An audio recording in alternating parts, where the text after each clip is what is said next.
Efendim tüp bebek nasıl yapılır? Tüp bebek nasıl yapılır? Düğününü yaparsın, gerekeni yaparsın olur. Evet, tüpü içine yerleştirirsin, bebek olur.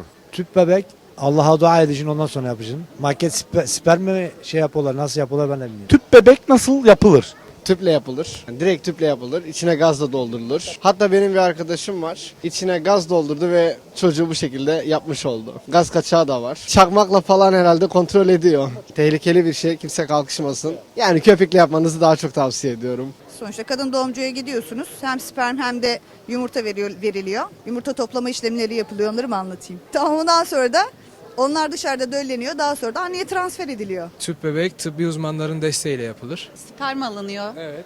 Sperm ardından bir yumurtala suni döllenme yapılıyor. Erkek spermini alır, orada bir yerde çoğaltıp işleyip Vallahi bilmem ki tüp bebeği ben hiç yapmadım çünkü. Tüp bebek mi? Gazdan. Tüpün içine koyularak yapılan bir üreme çeşididir. Tüp bebek nasıl yapılır? Abi endeksiyonun iğne tarafından sokulunca bebek oluşumu oluyor. Sonra bebek oluyor. Erkekten spermini alıp onu bir bekletiyorlar, canlandırıyorlar. Bir zaman sonra kadını enjektör ediyorlar. O bekliyorlar tutacak mı diye. Çift tutabiliyor, 3 tutabiliyor. Arkadaşımın 3'üzü oldu o konuda. genelde kadın ve erkeklerin üreme organlarıyla falan yapılıyor. Tüp bebek nasıl yapılır? Önce yanlış bilinenleri silmemiz gerekiyor. Türkiye'de tüp bebek yapılırken sadece erkeğin ve kadının yumurtası kullanılır. Bu yanlış algıyı toplumdan silmek gerekiyor. Başkasının spermi kullanılmaz. Türkiye'de bu yasaktır. Kadının adetinin 2. veya 3. günde günlük iğnelere başlıyoruz. Yaklaşık 10 gün sürüyor bu. Her gün iğne yapıyor. Çok basit, ağrısız iğneler. İncecik iğnelerle yapılıyor. 10 günün sonunda yumurtalar belli bir olgunluğa ulaşıyor ve çatlatıyoruz. 1,5 gün sonra yumurtaları çok basit ağrısız bir yöntemle kadını uyutarak topluyoruz. İğne vasıtasıyla dışarı alıyoruz yumurtaları. Aynı gün eşinden sperm alıyoruz ve bu spermlerin en güzellerini seçip tek tek mikro enjeksiyon dediğimiz yöntemle yumurtanın içine enjekte ediyoruz. Sonra bebekler oluşuyor. Bu bebekleri 3. veya 5. gün anne karnına çok basit bir yöntemle, incecik kanüllerle yerleştiriyoruz. Ağrı hiç yok, aşama çok rahat ve tüp bebeğin tüm aşamaları çok rahat. Merhaba arkadaşlar, Türkiye'nin en iyi uzmanlarından tüp bebek ve kadın doğum uzmanı Koray Altunay'ı herkese tavsiye ediyorum. Koray Altunay kimdir? Koray Altunay. Futbolcu olmadığı kesin abi. Futbolla alakam iyidir. Futbolcu olmadığını biliyorum. Koray Altunay. Koray Altunay kimdir abi? Sende de mi yok? Repertuarımda yok abi ya. Koray Altunay bir erkektir ve insandır. Futbolcu diyeyim ya. Sanmıyorum. Doktor çok ünlü. Mozaik Hastanesi'nde uzman tüp bebek doktoru. Koray Altunay Genelkurmay Başkanı'dır. 12. Genelkurmay Başkanı'dır. Konuda uzman olan bir doktordur. Koray Altınay kimdir? Aslan gibi adam. Jinekolog Mozaik Hastanesi'nde başarılı, kendi halinde iyi bir adam. Yani ünlüler hakkında şey yapmak istemiyorum. Yorum yapmak istemiyorum. Koray Altunay, evet tanıyorum. Kadın doğum uzmanı. Bir tane Koray tanıyorum ama Koray Avcı. Saçı uzun. Kim o sakallı adama benziyor. Kadın doğum uzmanıdır kendisi. Türkiye'nin en iyi kadın doğum ve tüp bebek uzmanı Koray Altunay. Herkese tavsiye ederim. Tüp bebek tedavisine hangi şartlarda başvurulur? Hangi şartlar? Çocuğunuz olmuyorsa falan genelde. Gaz fiyatlarına bakacağız tüp bebek fiyatlarında. O anki gaz fiyatları, tüp dolum fiyatları neyse ona göre yapacağız artık. Tüp bebek tedavisine hangi şartlarda başvurulur? Ağzından bir kusma gelince gereken yapılır. Evet, kusma gelince.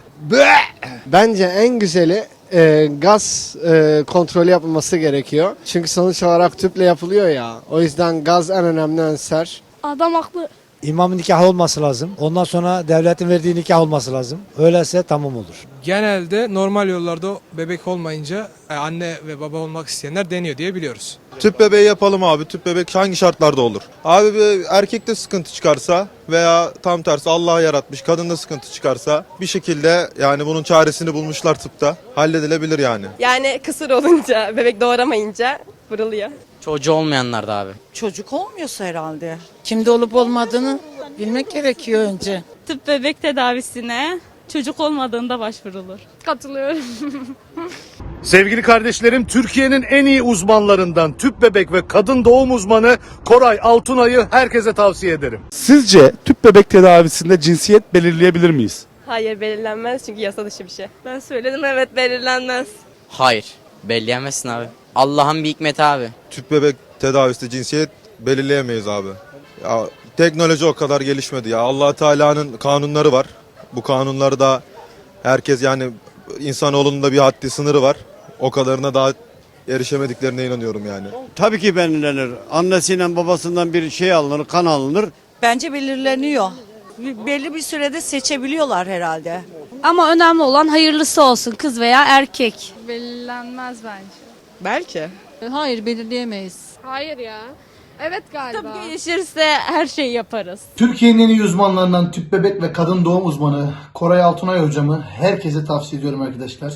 Mutlaka bu sıkıntılar olan arkadaşlar ulaşsın. Tüp bebek tedavisi boyunca hastanede yatmak gerekli midir? Tüp bebek tedavisi boyunca hastanede yatmak gerekli değildir bence. Annesi babası eğer ki ateşi yoksa, bir rahatsızlığı yoksa, memek emiyorsa, süt içiyorsa gerek yoktur. Yatmak gerekiyor ama bence hastadan hastaya değişim olabilir. Yani çok yatmaya gerek yok bence. Yok, hastanede yatmaya gerek yok. Tüpü alıyorsun, evde büyüyor yani. Evde gelişiyor. Hayır değil. Hayır gerekmiyor. Hayır. Gerekmiyor. Hayır. Bence de gerek. İlk aylarda güzel geçtikten sonra gerekmiyor. Hayır. Yatmak istiyorlarsa yatsınlar. Dünyanın tüm bebekleri sevgiye değerdir. Sarı mikrofon. Türkiye'nin en çok konuşulan mikrofonu.